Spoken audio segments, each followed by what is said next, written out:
धुळे शहरातील शासकीय विश्रामगृहात एक अत्यंत धक्कादायक आणि खळबळजनक प्रकार समोर आलाय।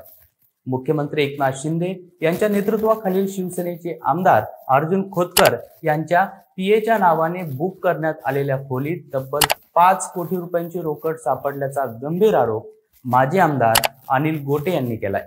धुळे दौऱ्यावर असलेल्या विधिमंडळाच्या अंदाज समितीने जिल्ह्यातील विविध विकास कामांची पाहणी करण्याचे उद्दिष्ट ठरवले होते। मात्र या पाहणीच्या आडून समितीतील आमदारांना वाटण्यासाठी कोट्यावधी रुपयांची रोकड आणल्याचा आरोप उपस्थित करण्यात आला। खोली क्रमांक 102 जी खोतकर यांच्या पीएच्या नावाने 15 मे पासून बुक होती, तिथेच ही रोख रक्कम सापडल्याने संशयाचे धागेदोरे अधिकच मजबूत झालेत। शिवसेना उद्धव ठाकरे गटाचे नेते आणि माजी आमदार अनिल गोटे यांनी या संपूर्ण प्रकरणाची वाचा फोडत खोलीबाहेर ठिय्या मांडला। पावसातही न डगबगता त्यांनी हे प्रकरण उघड करण्याचा निर्धार केला। त्यांच्या सहकार्याने दिवसभर खोलीबाहेर पहारा दिला। पोलीस आणि प्रशासन काही काळ या प्रकरणाकडे दुर्लक्ष करत असल्याचं दिसून आलं। 4 ते 5 तासानंतर पोलीस आणि जिल्हाधिकाऱ्यांचे पथक घटनास्थळी पोहोचले आणि त्यांच्या समक्ष खोलीचे कुलूप उघडण्यात आले। खोलीत सापडलेल्या रोकड मोजण्याचं काम पोलिसांनी तात्काळ सुरू केलं।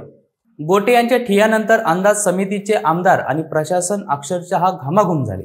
काही क्षणातच संपूर्ण परिसरात खळबळ माजली। विश्रामगृहावर कार्यकर्त्यांची गर्दी जमली आणि राजकीय वातावरण तापायला सुरुवात झाली। या प्रकरणामुळे संबंधित आमदारांनी विश्रामगृहावर येणे टाळले आणि पत्रकार आणि नागरिकांमध्ये अनेक शंका उपस्थित झाल्या। या सर्व प्रकरणावर प्रतिक्रिया देताना अर्जुन खोतकर यांनी स्पष्ट भूमिका घेत, मी आणि माझी समिती जिल्ह्याचा दौरा करत होतो, त्या खोलीशी आमचा कोणताही संबंध नाही असं म्हटलंय।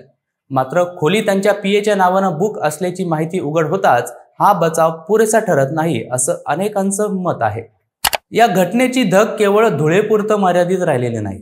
मुख्यमंत्री आणि उपमुख्यमंत्र्यांच्या कार्यालयापासून मंत्रालयापर्यंत या प्रकरणाची गंभीर नोंद घेण्यात आली आहे।